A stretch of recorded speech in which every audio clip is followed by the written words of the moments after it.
Okay, so to start off with, we want to get a character. So I am actually going to be using in this course character that I am going to create inside of software called Character Creator, and it sets up a skeleton and everything, and it lets me customize the character for this project. So that's what I am going to be using, but I know that getting resources for an additional software might be a little bit hard for people. So I also wanted to give you guys a resource online for getting free rigged characters and where we're going to get a lot of motion capture anyways. Don't worry about that. So I have some characters here just to kind of show you what the character creator can do for us. So I have a kind of character here. I can go to sliders and then body, and there's a whole bunch of body presets that I can start adjusting, so I can really make him look very different than his default. So you got body and all of the different adjustments for the body. So maybe we wanted to make his legs a little bit more pudgy, or you wanted longer legs, things like that. Do that, and then maybe make him big like that. So there's quite a bit of stuff that you can do to customize your characters, and you can even kind of adjust the head features to look like different things. Filter by type, let's say old face. Wanted to make him look a little bit older. Let's see, just makes everything drip down a little bit, so you can have a character like that. And then we can go to content, and let's say I want to give him a shirt. Body shape. Okay. And then it will attach this shirt, and then you'll have sometimes where it does have a little bit of issues matching up, but it does have tools like conform, and you can run this a couple times and then it fixes that. And let's look at shoes. Just give them these shoes, and then again just conform a little bit, or you can even, instead of conforming, let's say edit mesh, select the elements, you can select one side here and scale it or move it, try to get it just, yeah, that is not quite aligning the way I wanted it to. Sometimes that will do it, and I could probably get it with some tweaking, but I'm just going to do conform and calculate collisions. There we go, that fixes the feet. And then we need pants, and give them these pants. Fit body shape. Okay, there we go. And then I can give them hair, and here is this hair. There we go. So now I have a character I can work with. There's some kind of interpenetrating geometry there, so I can fix it really quick. Shirt, not conform, because that's going to adjust it to the body. What I want to do is edit mesh and then go to sculpt, and then just kind of sculpt a few of the areas that are just popping through to make sure that they don't keep on popping through. There we go. Let me look at the other side. There's a little bit of issue here. There we go. So I have a character that I can work with here. Let's just save project as, and this is the character that I'm actually going to be using, but have it like that. So character I created before this. Let's go to open project. Actually, can we open recent projects? Sim Gym. Place all.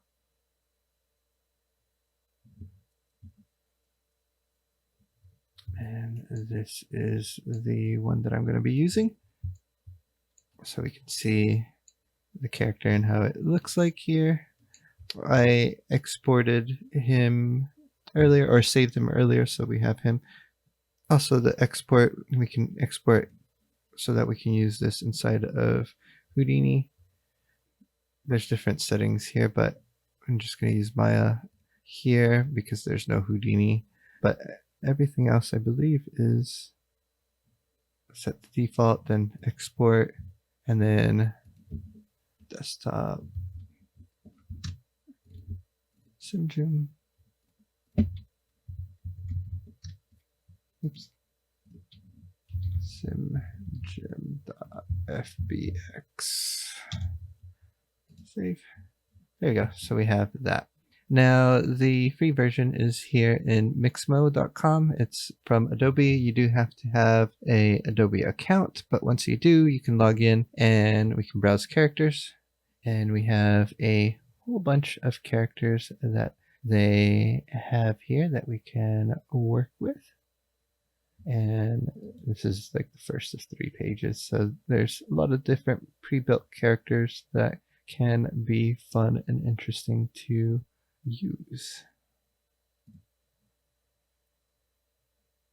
I think maybe I will get this guy, Castle Guard. Okay, so we can take this and download it. FBX, T-pose is fine, download.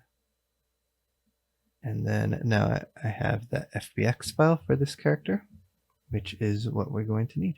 All right, so that is this lesson, getting your character and getting ready for using it in the next lesson. Well, we're going to actually be getting animation, motion capture animation from the next video. But yeah, that's what we'll be doing. And we'll see you guys there in the next video.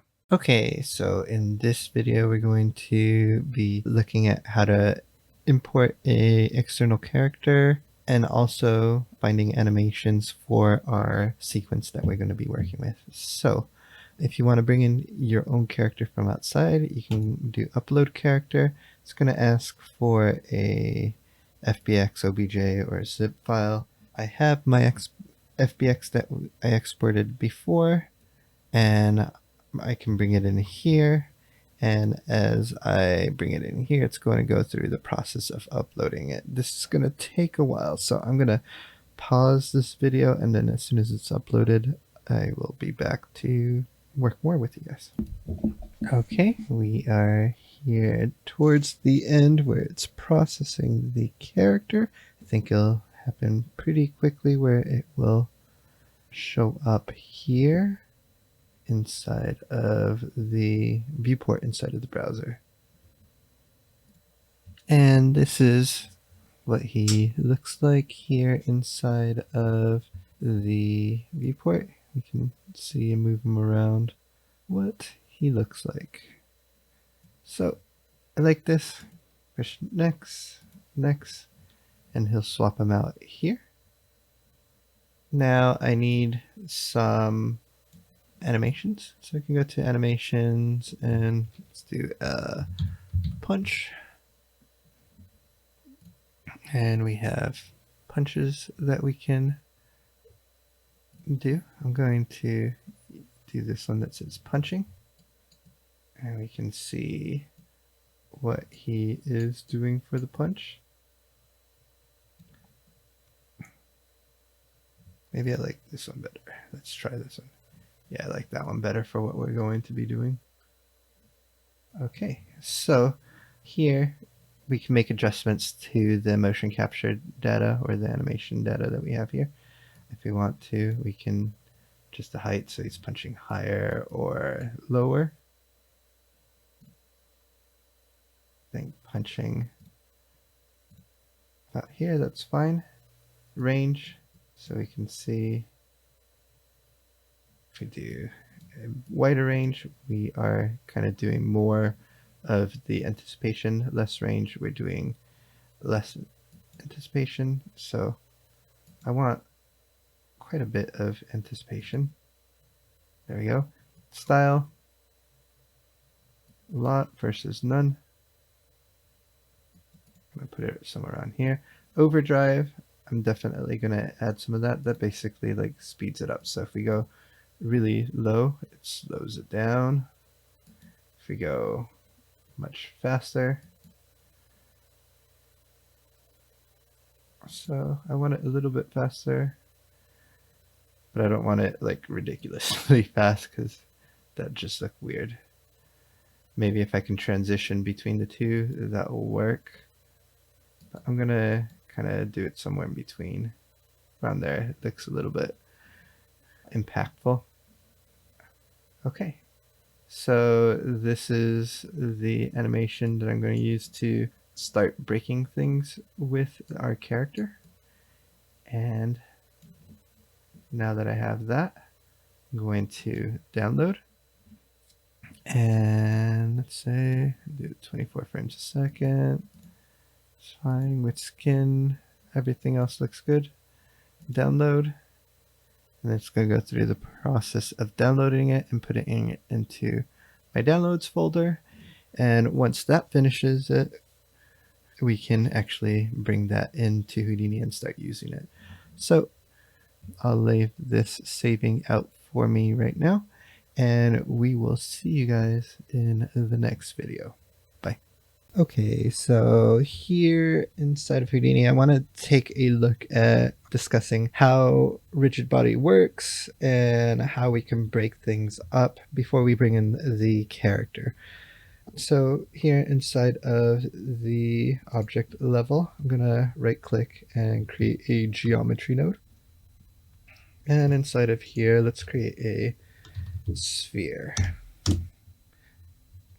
So now that I have that sphere in here, I'm going to bring it up a few units so it's above the ground.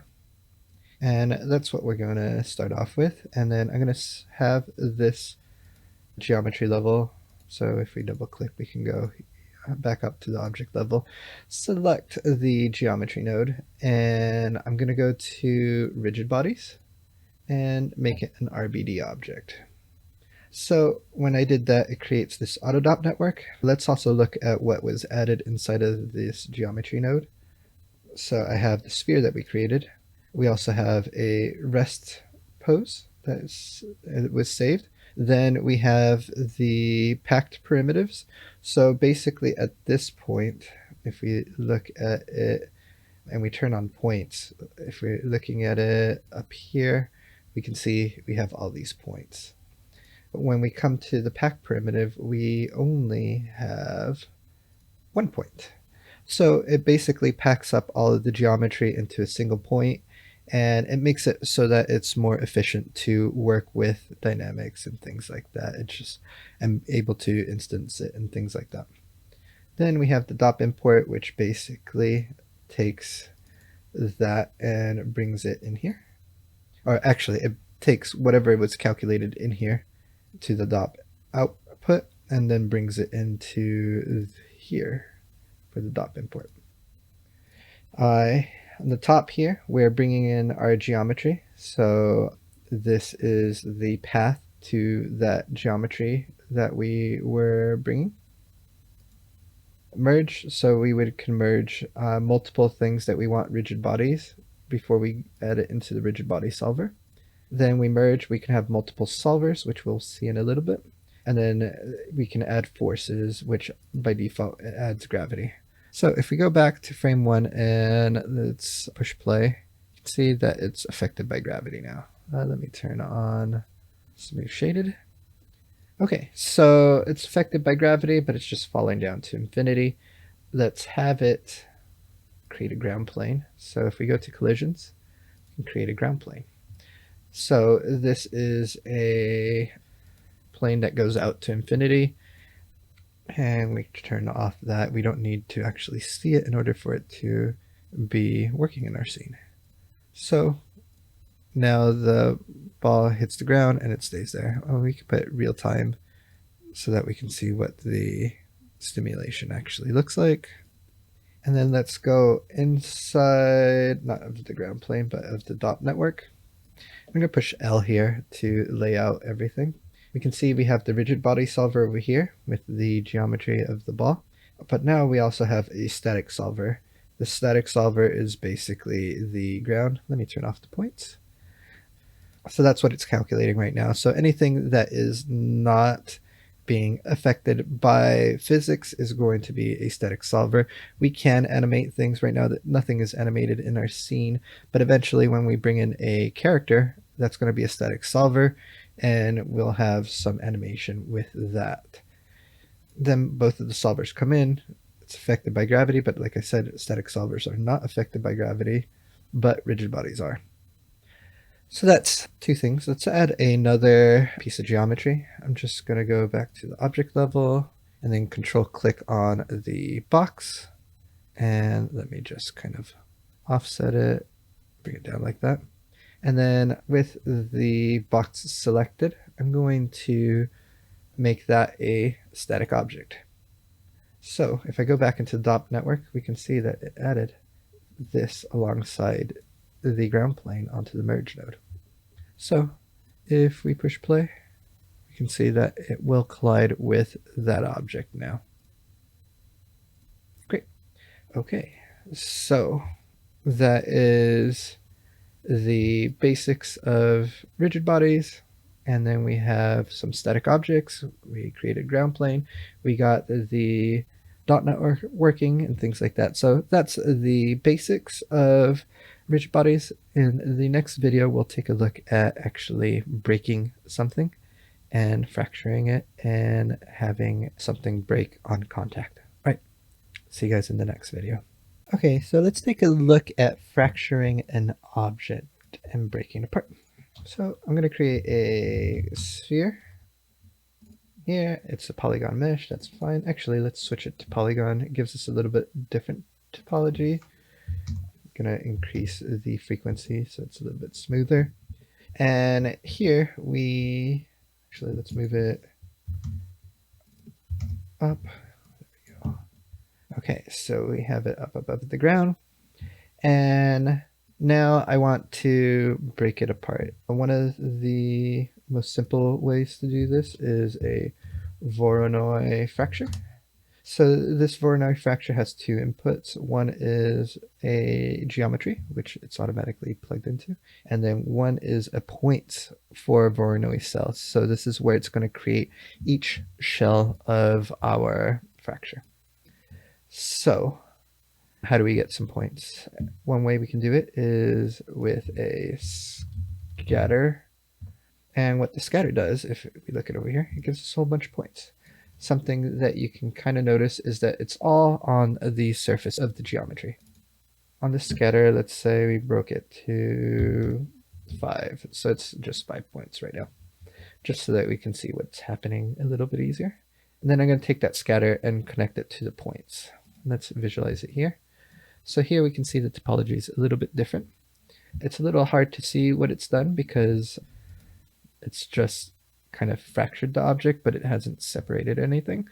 So let's do a exploded view. And basically that's going to take each individual object within this geometry and separate it away from each other from the center. There we go. So we have 1, 2, 3, 4, 5 pieces of geometry.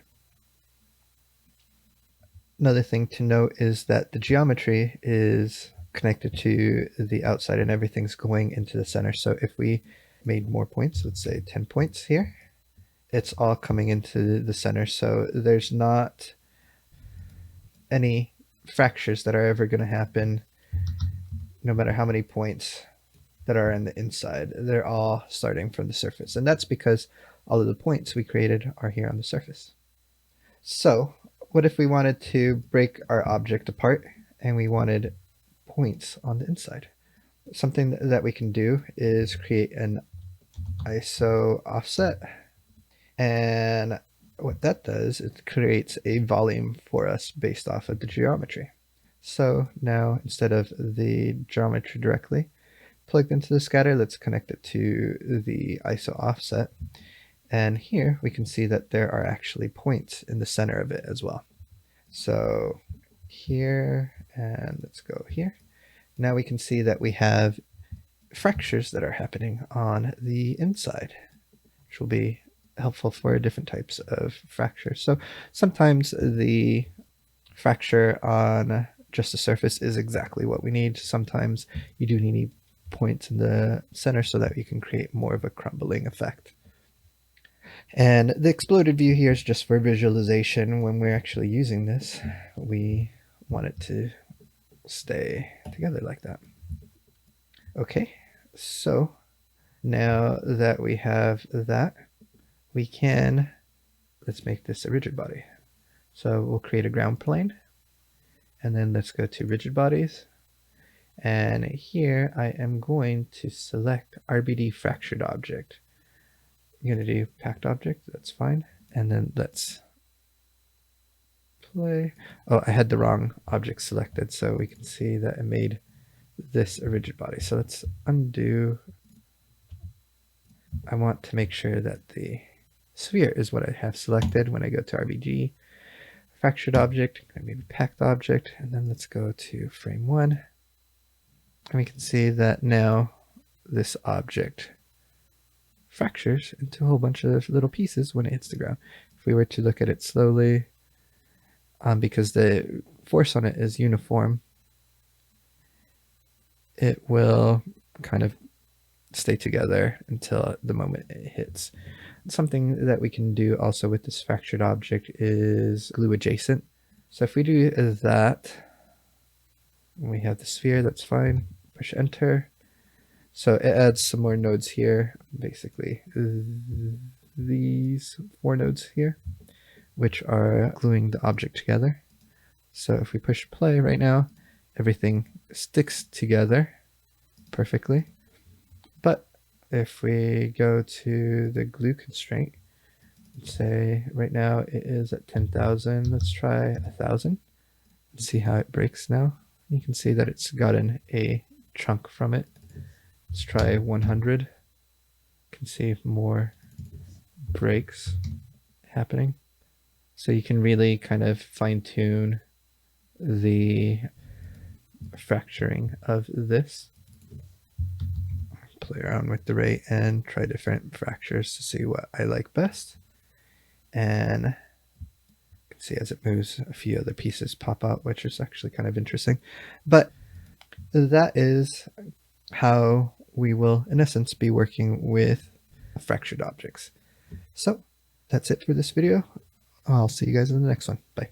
Okay, so let's take a look at importing our character. You go to File, Import FBX. And here, I'm going to click on that button and find my file. Accept, import, and I just want to make sure that I have the animation and geometry, joints and skin. It's going to take a minute, but it should bring everything in for us.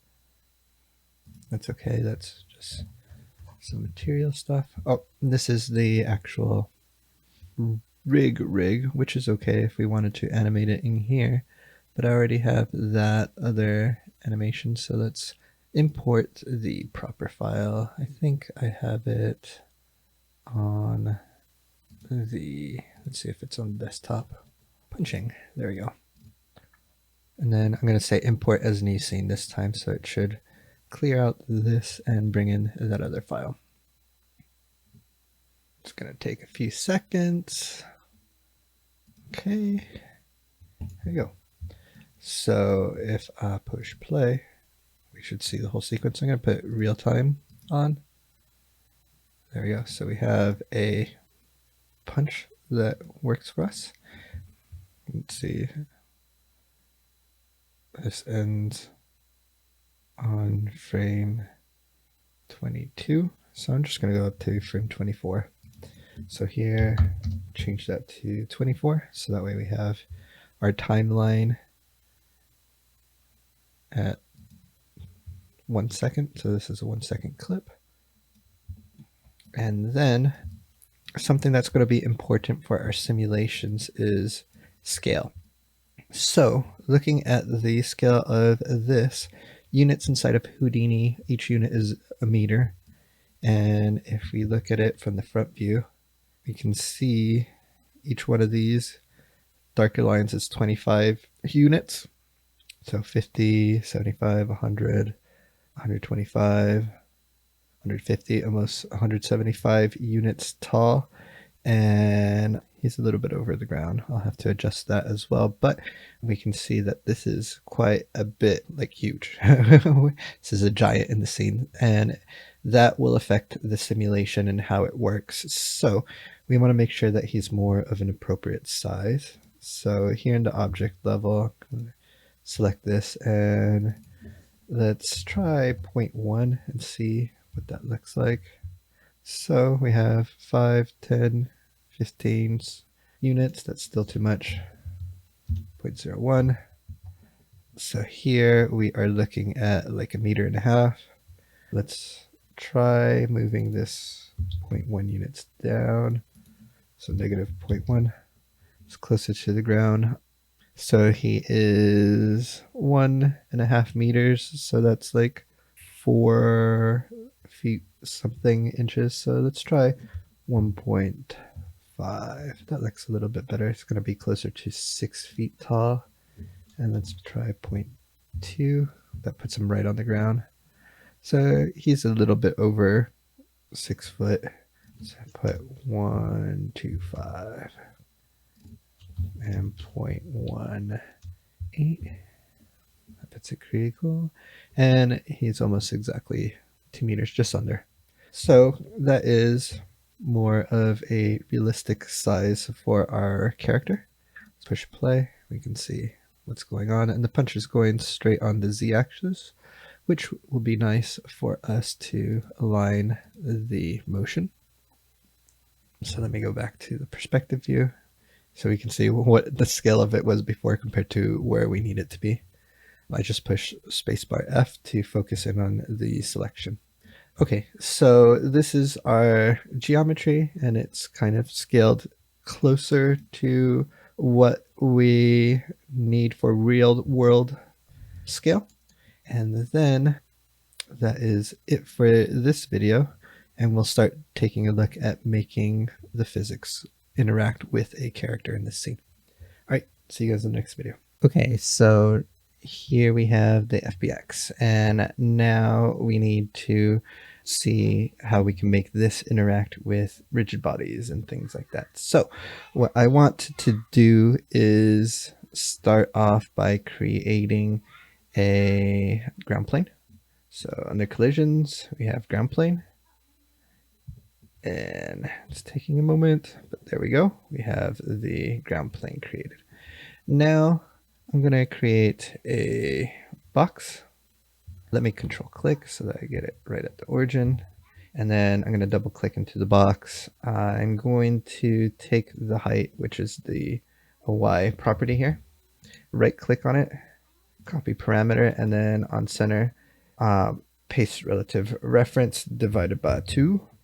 So what that should do is make sure that the box is right on the ground. And then I'm just going to adjust some of the properties here. So I want it to be thinner. Click on this box and bring it in. And then I'm going to click on this arrow over here. And I want to make sure that I can get it. There we go. And then I'm also going to bring it up taller. Okay, so now what I want to do is make this a rigid body. So we're going to go to rigid bodies, RBD objects. There we go. So we have a rigid body. If we push play, we should see that it is not doing anything right now, but it is affected by gravity. You can see that the calculations are now being happening because it's got a blue line on the timeline. And then if we double click on the box object, we can see that we have the things that are connecting the rigid body, and then we also have the auto.network. Double click here, let's push L to lay out everything. We have the rigid bodies and the soft bodies. So the rigid body is that box. So everything is working. We just need to make the character a static object. So let's go to the punching FBX, and you can see that it has all these joints and everything in here. It's kind of a lot of nodes, but if we go all the way to the right towards the top, we can see that we have all of these nodes, and basically the one that I'm going to want to make the soft body is the body itself. But we have like tongue, the teeth. Obviously we don't need to calculate those. If we wanted to, we can actually have the clothes be calculated on there, but I'm just going to keep it easy and do the body here. So I'm going to select that, and then I'm going to tell it to make it a static object. And it has finished that process. So if we look at it here, now we have the static object collisions. And if we go to the auto.network, we have that geometry added onto the chain of nodes that are connecting the static to the static solver. Okay, I'm going to go back to frame 1, and you can see that now it's taking quite a bit longer to calculate per frame. So if I push play, what you're going to see is that the static mesh that we have here in the auto.network is not moving, but the original geometry is. So what's going on? That's because here on the base body, we have to tell it that we are using a deforming geometry because the geometry is deforming through the animation. Now I can go through and calculate out the collisions, and you can see now it is significantly longer per frame.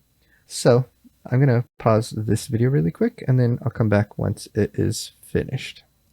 Okay, so looking at it now, you can see that it filled up my memory already, so I can only do about 5 frames or so with my computer and the memory that I have. So I'm going to push escape on the keyboard so that it stops calculating, and then go back to frame 1. And what I am going to do now is, instead of trying to cache it out so that I can play it here, what I want to do is create a flipbook. So if you're familiar to Maya, this is kind of like a play blast. We can go here, we can set the settings and everything. I'm just going to use all the defaults, and I'm going to tell it to start. So now it's going to go through and calculate the cache for every frame, but it can't keep everything for playback, but we're also rendering out a preview render so that we can see the video in real time and see what's happening. All right, so let me pause the video and we'll be right back. Okay, so it's finished calculating now, and if I push play here, we can see what's going on. So we can see that the mesh is now interacting with the rigid body, and it is moving and being affected by gravity. Obviously, we haven't broken apart the geometry or anything yet, but we know that it can work with those things that we would like to do. So I think we'll end the video here, and then we'll continue on in the next one. Now I want to take this box and make it something that he can actually break with his hands. So what I need to do is, let's lay out this. We're going to redo the box that we have here. So before we do that, I'm going to turn off the simulation calculations. Select all of these nodes and delete it.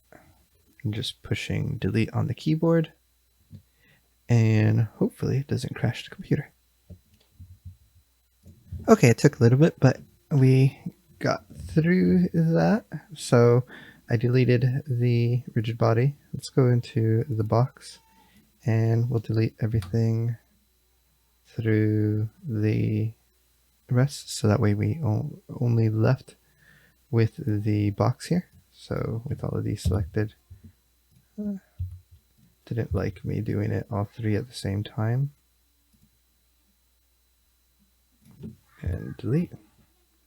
Okay, so we need to break this apart, and there is a section where he is going to make contact, and that's where we want most of the breaking to happen.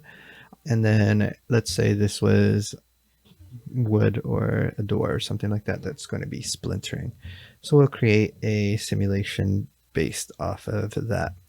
So what we want to do, let's start off with a Voronoi fracture.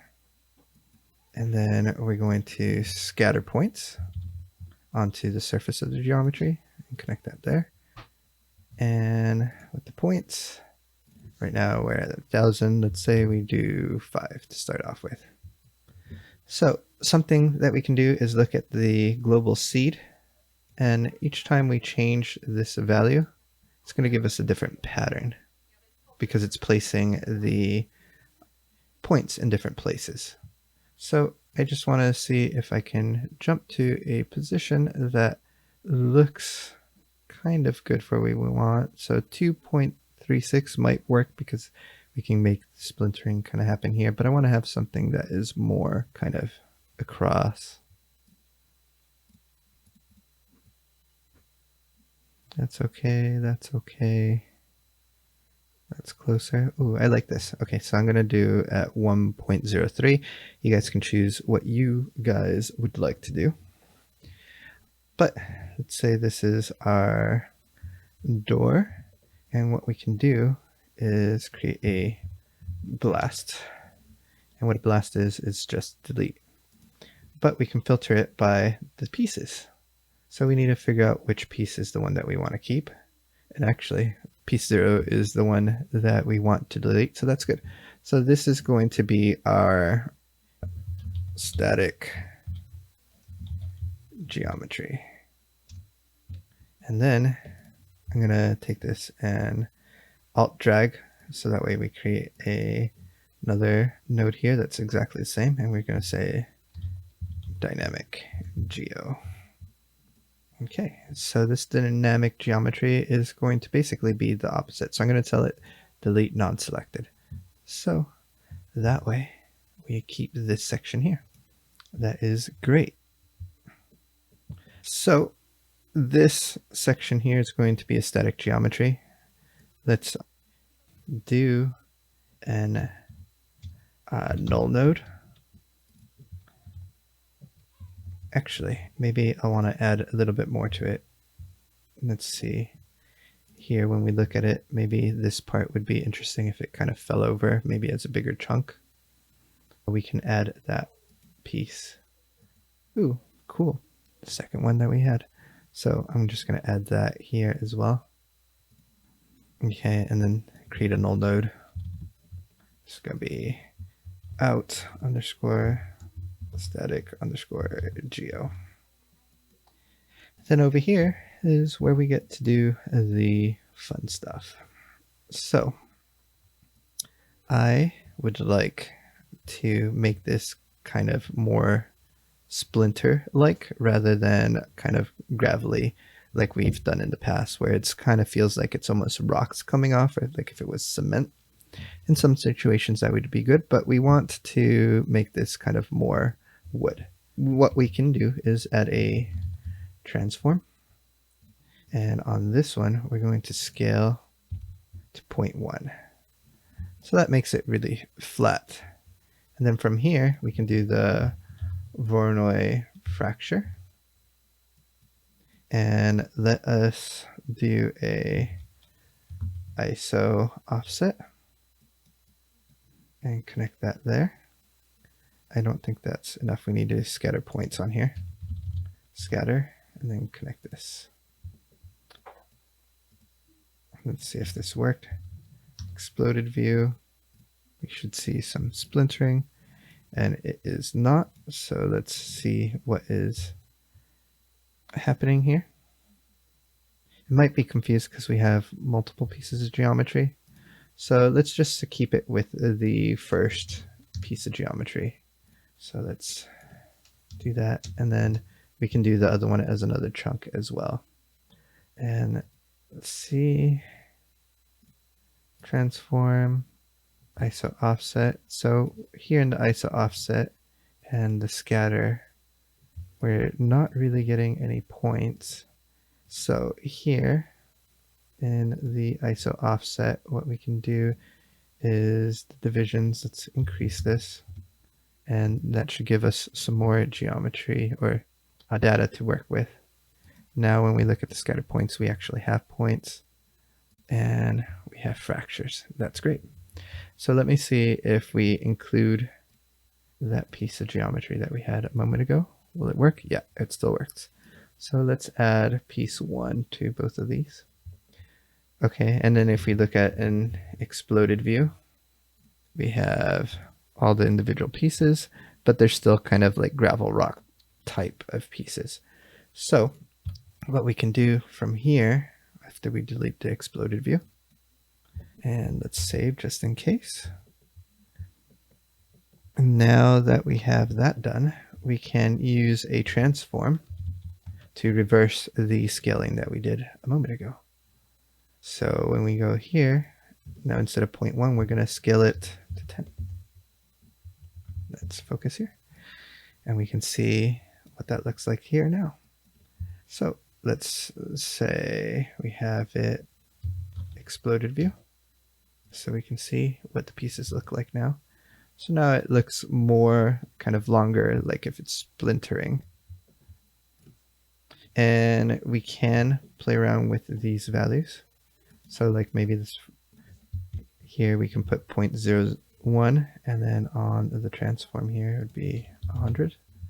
So you can see that they are much kind of longer splintery pieces, but I like the other look that we had a little bit better, and we'll just leave it like that for now. So we don't need this exploded view. Can delete that, and then saving again right before I make this a rigid body.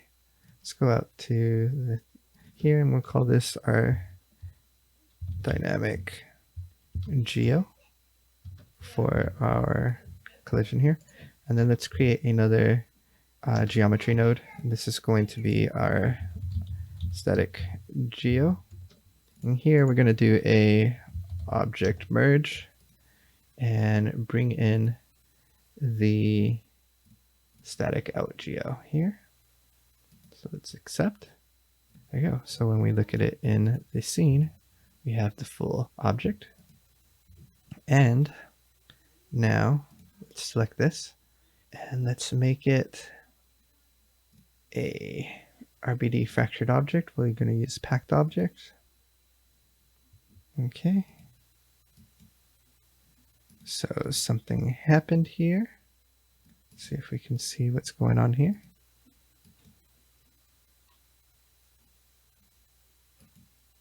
Oh, because I turned off the calculations. So let's turn this off. We don't need that. We do need to turn on the calculations again now that we finished all the modeling process. And when we push play, it should come back. So obviously we don't want that to fall. So let's take a look at this static geometry here, and let's make it a static object. And now that it's calculated out, let's try calculating this out here. So that is better. And now we can go to rigid bodies. Let's select this and let's make it a, oops, cancel. We want to glue adjacent. And we need this one. And then push enter under my keypad. There we go. And let's see how that works.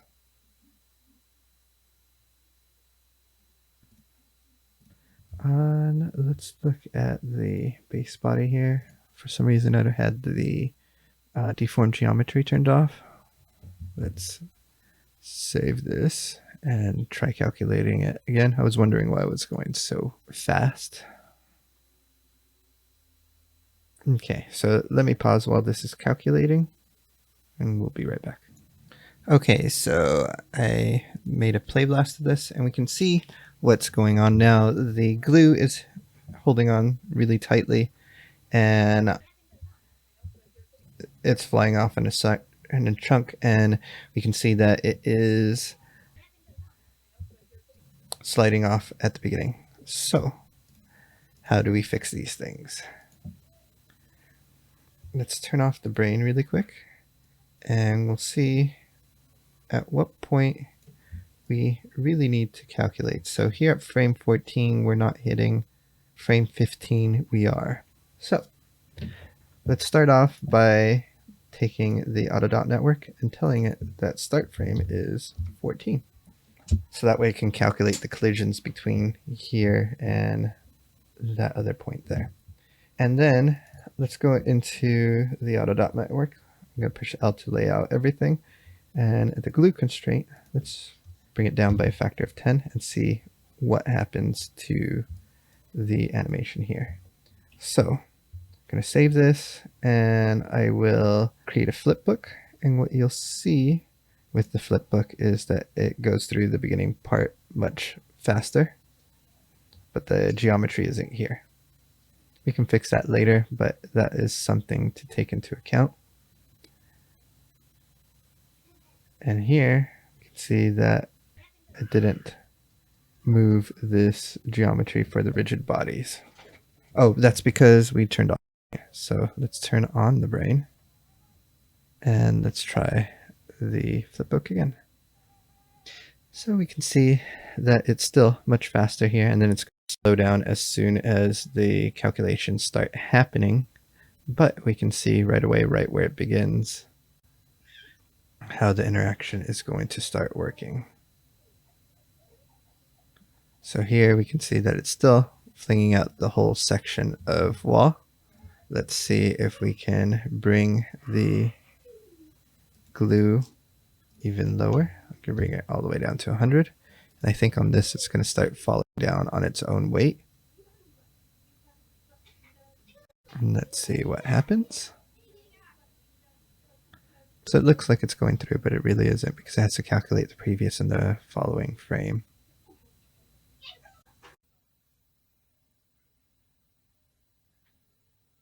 So it looks like this is working a lot better. It's still a lot more of it is starting to fall off than what we would like. But we have the basic happenings of the splintering right now when it comes into that point. So let's pause at this point, and we'll do the cleanup of this now that we kind of generally have it working and doing what we need it to do. We'll end this video, and then the next one we'll start cleaning it up. All right, see you guys in the next video. Okay, so we're going to take a look at adding more information into controlling the fracture and where it's fracturing and all of that.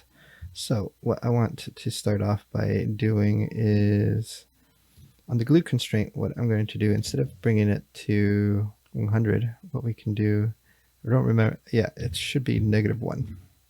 So if we put it at a negative value, what ends up happening is that it becomes solid, and the glue constraints will completely stay intact, and it's going to move out as a solid object. There we go. So how is this good for us? Well, what we can do is jump into here, and let's look at frame 14. It's going to calculate it out again. We have this. This is remove broken. So as these constraints get deleted, and we have a delete broken section here, and it has a whole pattern that it goes through to be able to delete it. That is the section that we can break. So, and then if we look at the geometry, this is the geometry, and right now nothing's deleted, so that's what we're going to see. So what I want to do is delete it by ourselves based off of the character's position. So let's go to here and create an object merge. And here we go to the punch FBX, CC body, and we have this, I think it's the deform, but let's go back out to the FBX file here. And let's see exactly what we need. So we have the base body, and yeah, the base body deform is where we see it, and then over here is where the static object. So let's just create a null node, and we'll call this out body underscore geo. So I can visualize this, and it's not going to change anything. It's just making it easier so that we can select it. So we can see that it pops up here. Let's go to the auto.network, set it here. Now we have this object, and if we minimize this, we can go to the out body geo and accept. And if we put the eyedropper here, we should see it, although we are not. So that's that, and then this is the geometry. Let's convert really quick to see if that will fix it. I don't think it will. Interesting. Let me pause the video and see why the geometry isn't popping in here.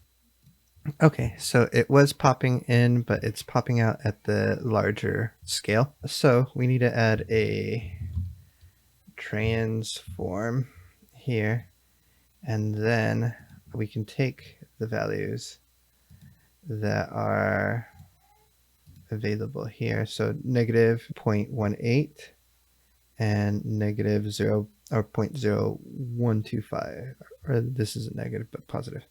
So let's go in here, go into remove broken, and here negative 0.18 and then 0.0125.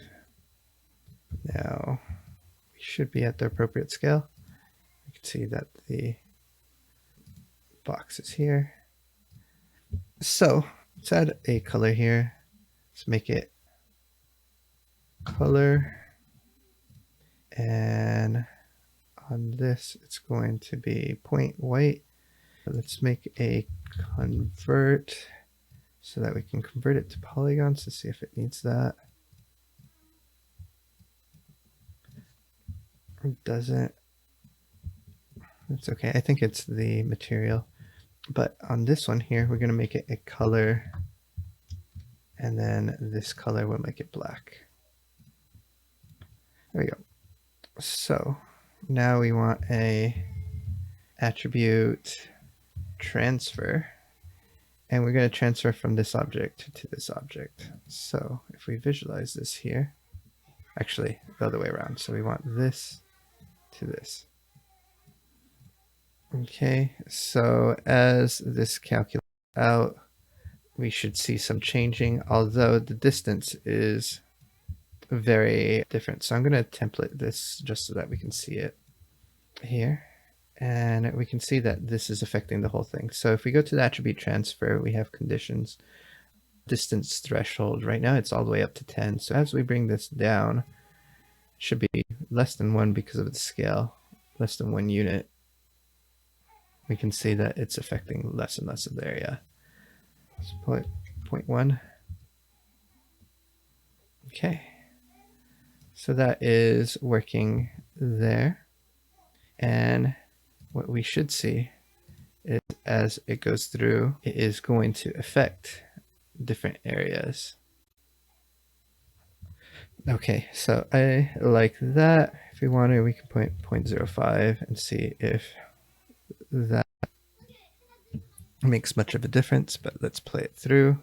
We can see what that might look like. Okay, let's stop this here, and we can see at the full reach of the character, I think it's 1 frame earlier, it's going all the way through, so it's breaking enough of the connections, and we can play around with how much the connections break later, but that gives us a good starting point. So right now nothing's being deleted, but we do want it to delete. So what we can do is we need to do an attribute promote.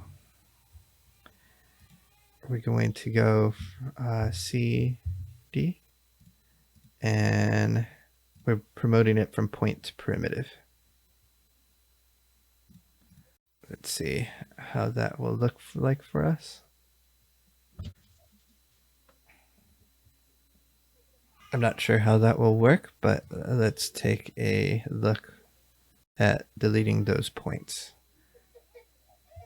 or deleting those faces on the geometry. So let's go here and do a blast, which is the same as a delete node.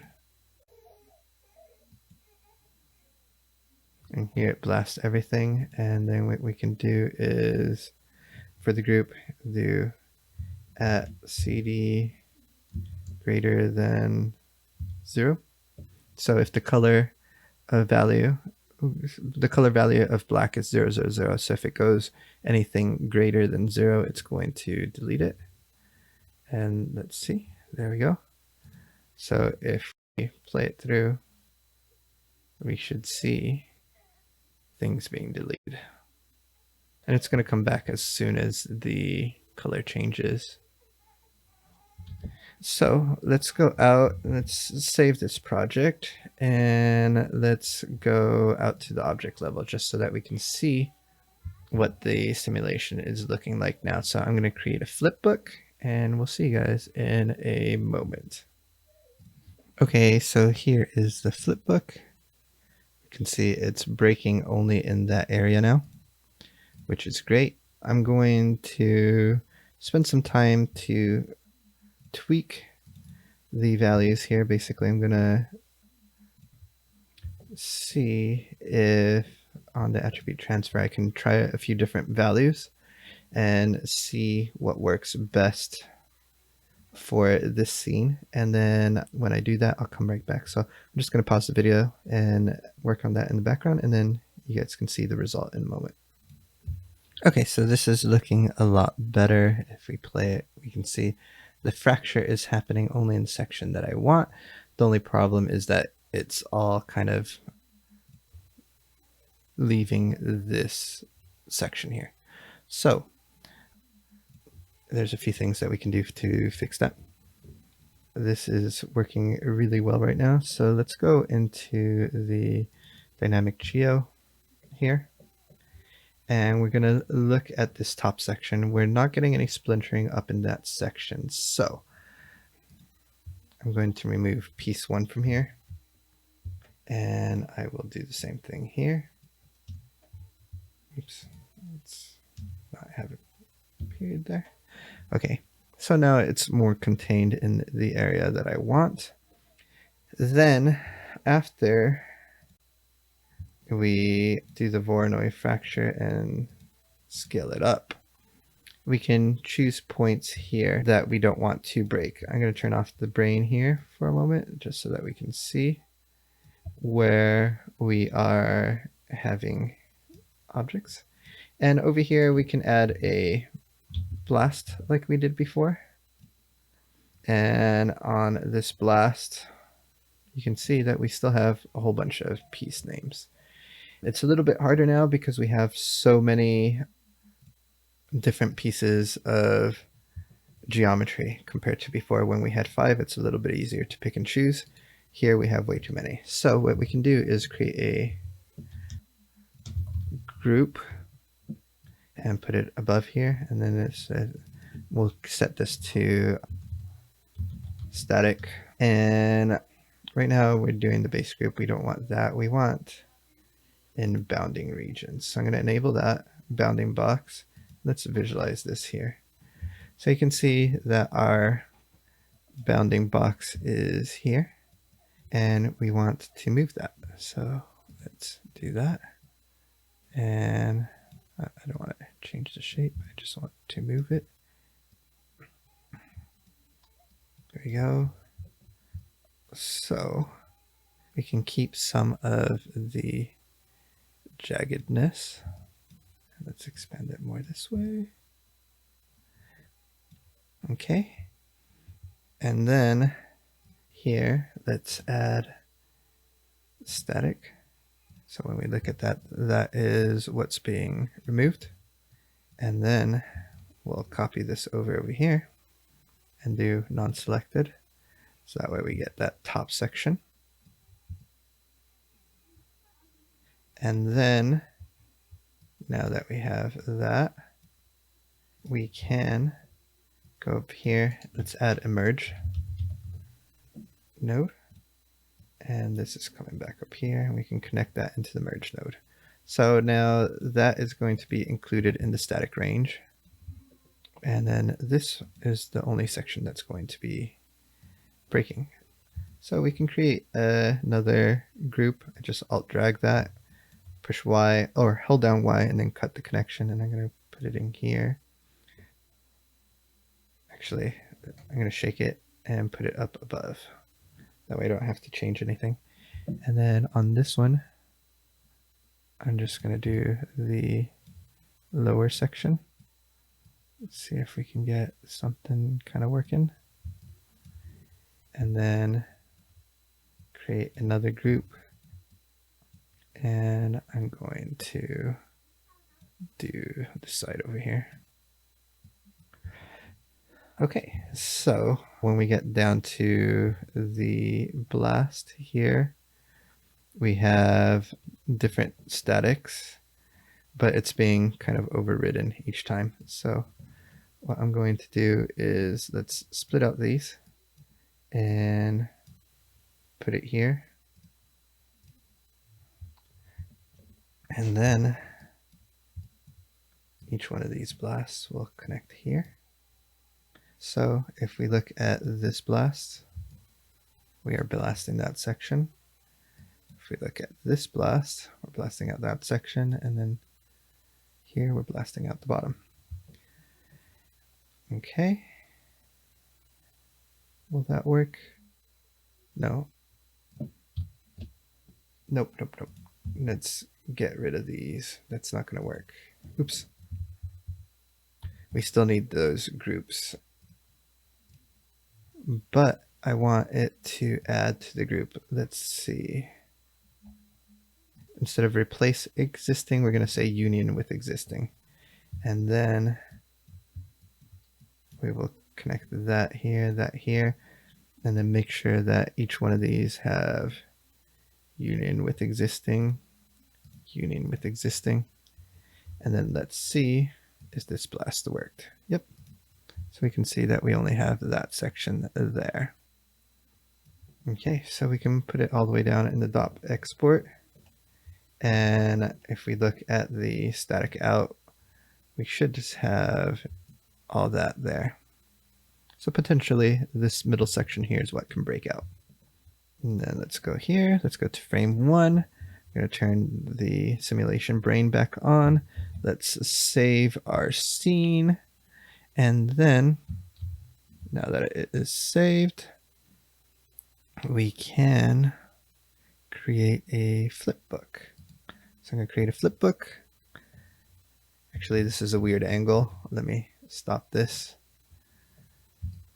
Do it kind of in the angle that we have been looking at it. And let's go to the object level. And then let us create that flipbook. Okay, that calculated out pretty fast. Now, because we have less pieces that are interacting with each other, but we can see that we're getting that fracturing happening. And that is good. That is looking really good. So let's end this video here, and in the next video we'll look at making sure that the door is whole to start off with, and then we transition it to the broken version, and that way we can see that there's no kind of shifting or changing of the geometry until it starts breaking. All right, see you guys in the next video. So here we have the simulation happening, and we want to make sure that when we start off here that we are using the full geometry, and then we're going to swap out to the simulated geometry once we start simulations. So how do we do that? What we're going to do is use the object merge nodes. So let's go into this one here, and then the static geometry. Actually, we don't need this. Oh, we will need this actually, but we can see that it's the same as the static geometry that's here. So we're going to use this one. And then over here, let's create a null node so that it's easy to find. And the reason it's easy to find is if we put it in capitals, it puts the capitals at the top. So we're going to say out underscore dynamic underscore geo. Then if you want, we could visualize that because it's the same thing. And then we need the door itself. So this is going to be another null node. And this is going to be out original underscore geo. And now you can hide this geometry and hide this geometry. And we're going to create a new geometry node. And this is going to be our door. Okay, now that we have this in here, we need to do an object merge. And we're going to need two more. So the first one is going to be our original object. So if we go up here, we have the dynamic geo. We can see that we have those three nodes that we created, and the original is what we need here. Let's call this original. Then here we can get another one, and we'll call this dynamic. And then this one's going to be static. Okay, so these two, they're going to merge together. So that way we have the full geometry, and it's only going to be visible after frame 14. Then what we want to do is create a switch node, and then we can connect that into the switch node. So what does this do? It allows us to switch between two different inputs. So right now the top starts off at 0, and then it goes 1, and if we had multiple, it'd be 2, 3, 4, and so forth. So that's the input. So if we go here, we're at 0, and then at 1, we should swap out the geometry. So we know at frame 13, we're going to be wanting the full door. So I'm going to alt click on this. So if you just alt click, it turns green. That shows that we have a keyframe. Then on frame 14, I'm going to just switch this over to input 1, and then set a keyframe. And then now it switches to the dynamic version of this. So let's go through, and I'm going to create a flipbook of this animation. And then when it's done, we will take a look at it. So I'm going to pause the video here. Okay, so it finished creating the flipbook. And if we push play, we can see it's working. So I don't have any animation past this frame here, but it might be worth it to see some more. And we can look at the final frame. We can see that we have a bit of a hole here. It'd be kind of cool to see them hit the ground and stuff. So I'm going to extend this maybe to like 48. And I'll create another flipbook to see if it's worth keeping that way. And then probably keep it in an angle right here where we can see the hole going all the way through. Okay, and then I'm going to create a flipbook, and we'll pause and take a look at how this looks afterwards. Okay, so here's the play blast. We can see what it looks like, and I think that's pretty good. Obviously it'd be better if he had some animation at the end, but I'm not going to worry about that now. it gives us enough of what we are doing. We could link up to motion clips or something like that to make it better, but this is getting the dynamic effect and the breaking and everything the way we need it to be. So that is where we're going to end this video. In the next video, we're going to look at assigning materials to our geometry and being able to assign to the inside and outside different materials. Okay, so I have this ready here, and I want to assign different colors, different materials to this here. So I am going to go to the original door, which I think it's the dynamic door. Yep. And then up here, I'm going to add a color for the main door. So let's say color. Connect these out this way. And this color, we are going to make it, say, a kind of dark red color, brown color. Okay. And then I want to assign a different color to the geometry on the inside. So all of this has inside groups, and we're going to want to access some of the other inside groups. So I'm going to do a color over here before we delete the static portions of it, because we're going to see the inside from here. And let's do kind of a more raw wood color, something like that. And we want to assign it to a group. So we have inside, outside. What we want is the inside.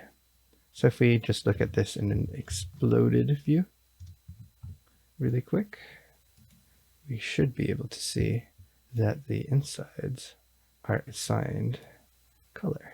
But I'm looking at the wrong node. Let's do it this way. So all the inside portions should have color, and it does. Let's add another color node. Actually, let's delete that one, and we'll copy the one that is on top for the red. Actually, I can see some of the red, but I feel enough of it. So we have this color node over here. I'm gonna alt drag it to create another one. Shake it, it will break the connection. And then up here, I'm gonna connect it. And here I'm gonna do outside for the color. Let's see over here. Let's shake this and put it on top. See if it makes any difference, and it looks like it does. So I'm going to do it that way. And we can see some transition of color here.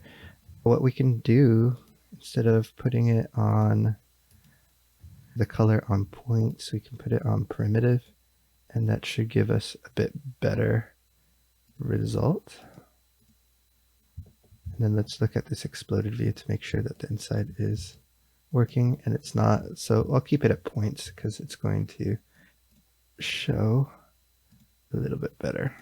I thought that it would the other way, but it wouldn't. So there we go. We have the outside with the red color and the inside with the brown color. So if we delete this exploded view because we don't need it anymore, and then we see it from the color here, that's exactly what we want.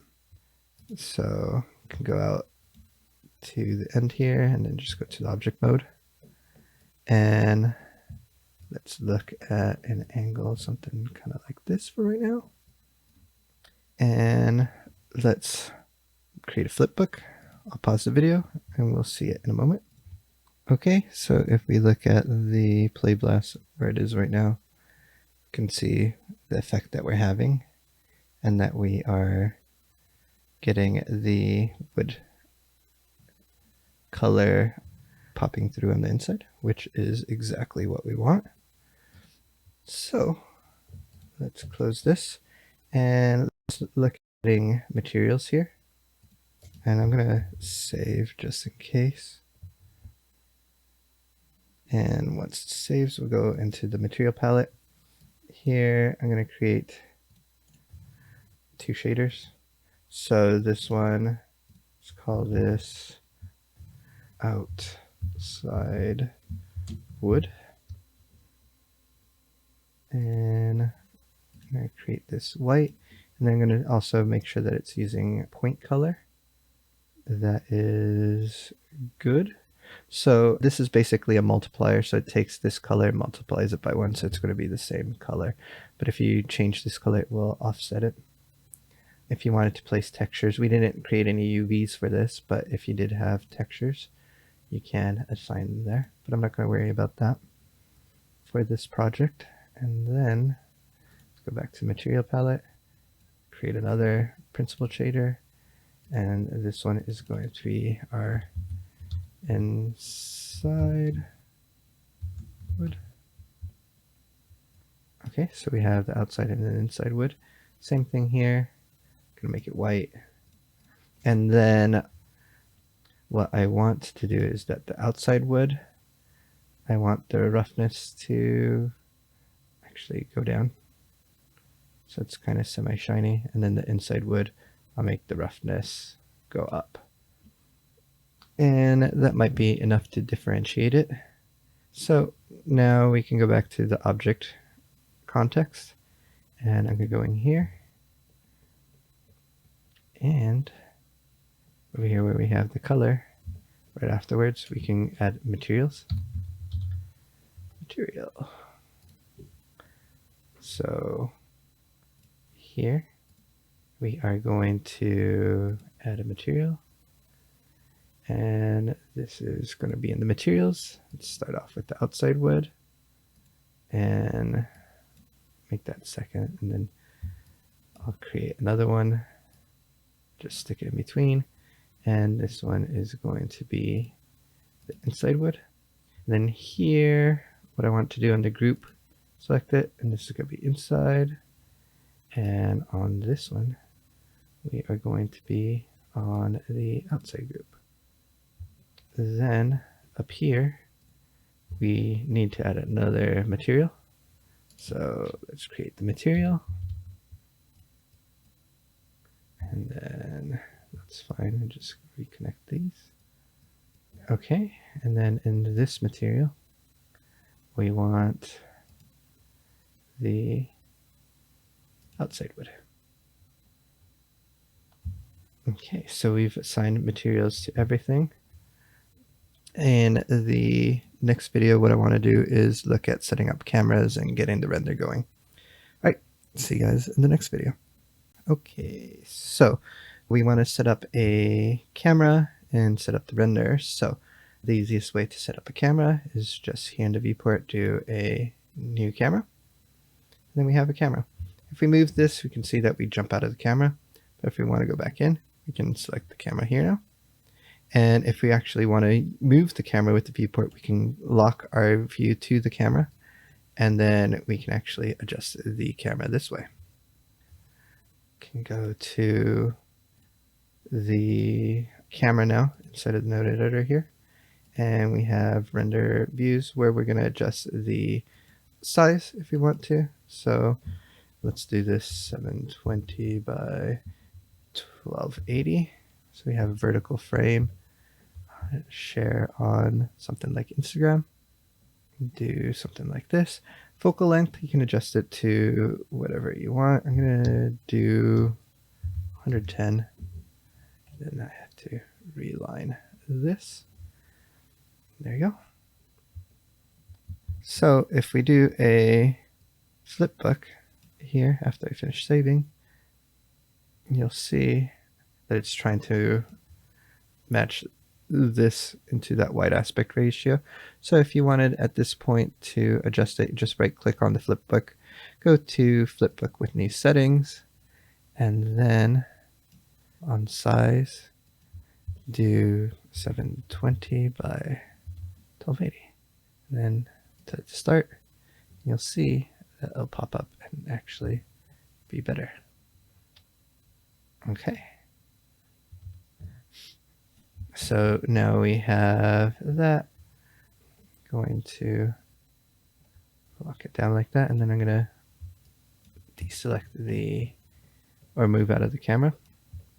I also want to set up depth of field. So if you right click on this tool, then right click on the gizmo, and we have focus handles. This can actually be a good help to be able to set up our depth of field. That's basically the range that I want in focus. That's good. Okay. Then I want to set up motion blur as well.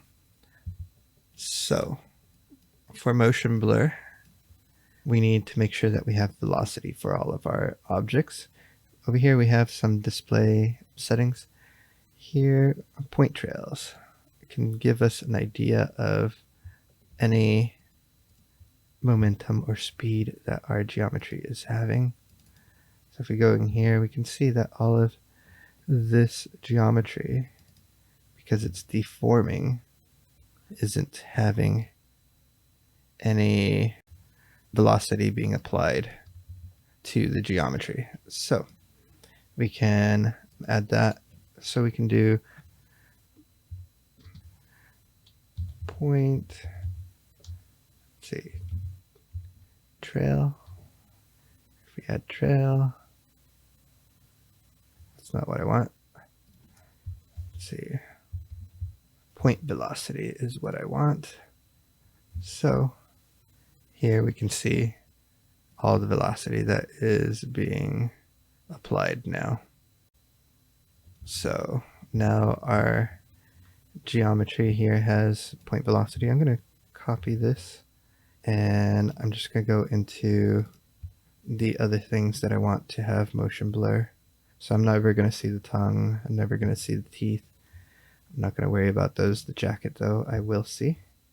So paste that in and connect it. Turn the visibility on here.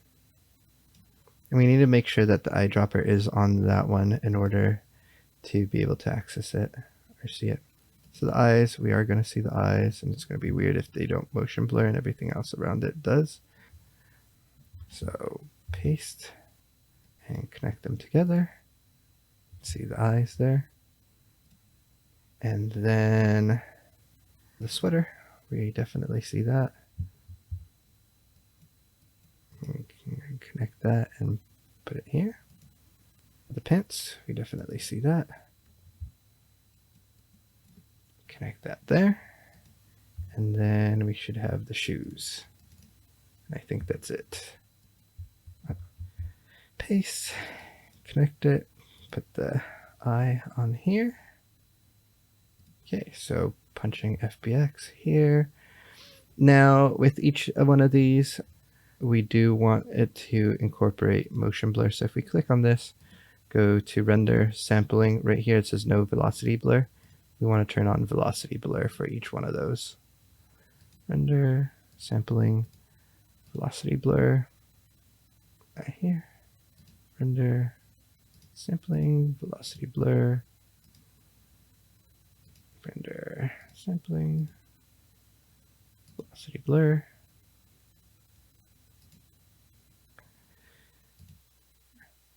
Render sampling velocity blur. And then this one, did I do it already? Probably not. Okay, so I have velocity blur on all of those. If we go out to the object level, you can see everything going on here. And I want to go into the door. And here in the door, I'm going to add a velocity blur to the end. So let's paste this here. Connect that. And now we have that. Go back up a level and then go to render, sampling, turn on velocity blur. And that should be everything. So let's turn off the motion trails here. And let's go to our render context. So we have to go to out, which is rendering. We're going to create a mantra node. Mantra. And then we want to go to rendering. Ray tracing is fine. Enable depth of field. Allow motion blur. we're rendering from camera 1, that's fine. There's a lot of settings that you can play around to make it more efficient. Here is where you decide the final destination is.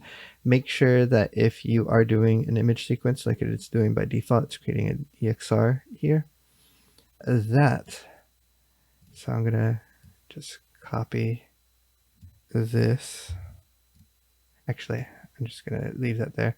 I don't want .os, but I want $F4, and I'm just gonna do a PNG.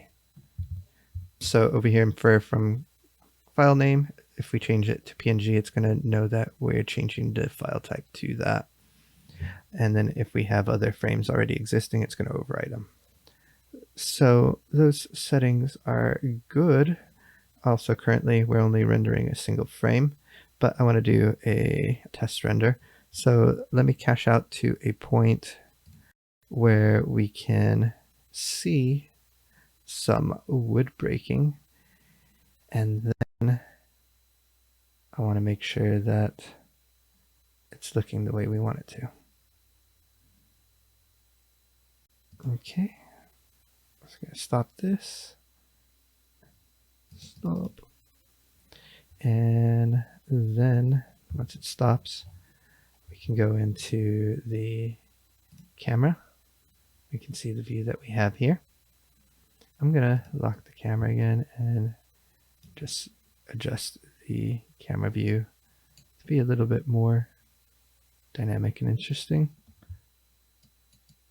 Okay, so I want to do a render to end play, and we should be able to see the frame. Oh, one more thing that I forgot about is if we go back to the OBJ context, object context, and we go to lights and cameras, we need a light in the scene to be able to see things.